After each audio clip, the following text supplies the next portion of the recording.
Once upon a time, in a land of sparkling rivers and lush green valleys, there lived a princess named Hoor Bano. She was known throughout the kingdom for her breathtaking beauty, her kindness, and her melodious voice. But Hoor Bano's life was not a fairy tale. She was a captive, a prisoner in her own palace. Years ago, a wicked sorceress, envious of the queen's happiness, had cursed the royal family.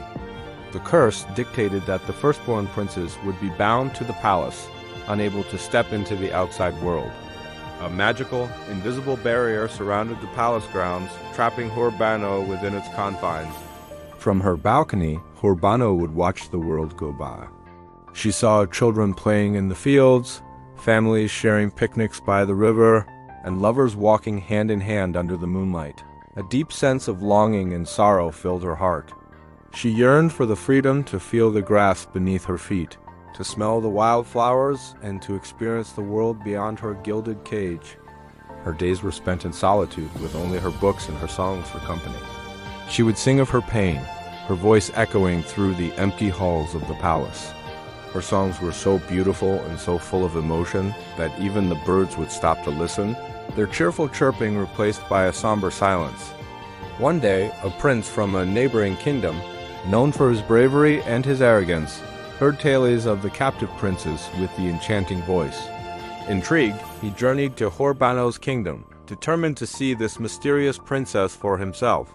When he arrived at the palace, he was struck by her beauty, but it was her voice that truly captivated him. He had never heard anything so pure and so full of sorrow. He became obsessed with the idea of possessing her, of making her his queen.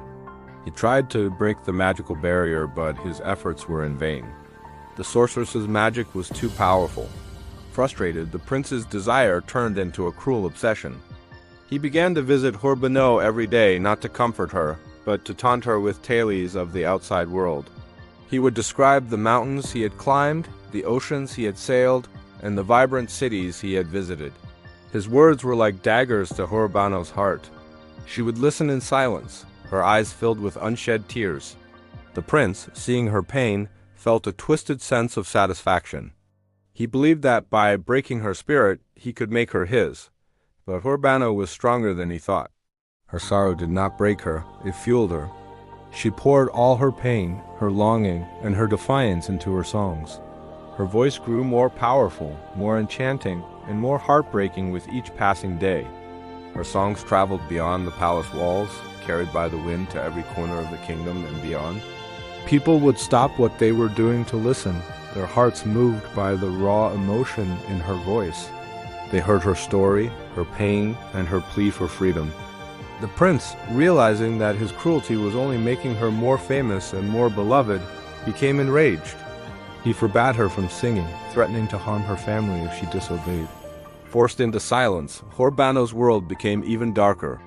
The one thing that had given her solace, her voice, was taken away from her.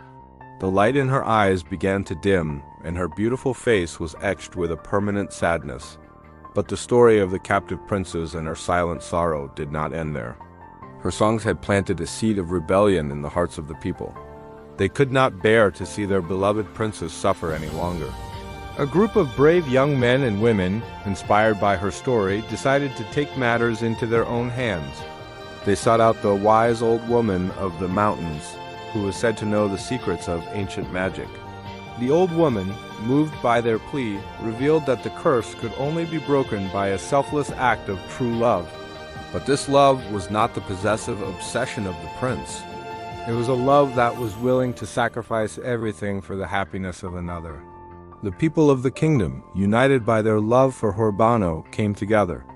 They performed a ritual, a selfless act of collective love, pouring all their hopes and desires for her freedom into a single powerful prayer.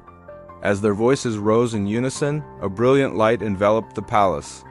The invisible barrier shattered, and for the first time in her life, Hoor Bano was free. She stepped out of the palace, her bare feet touching the soft grass. She looked up at the sky, a real boundless sky, not just a patch of blue framed by her balcony. A single tear rolled down her cheek, a tear not of sorrow, but of gratitude. The prince, seeing that he had lost, fled in shame. Hoor Bano, the captive princess, was finally free. Her story became a legend, a testament to the power of hope, the strength of the human spirit, and the triumph of selfless love over cruel obsession. And though she had known great pain, her voice, when she sang again, was no longer filled with sorrow, but with the joyous sound of freedom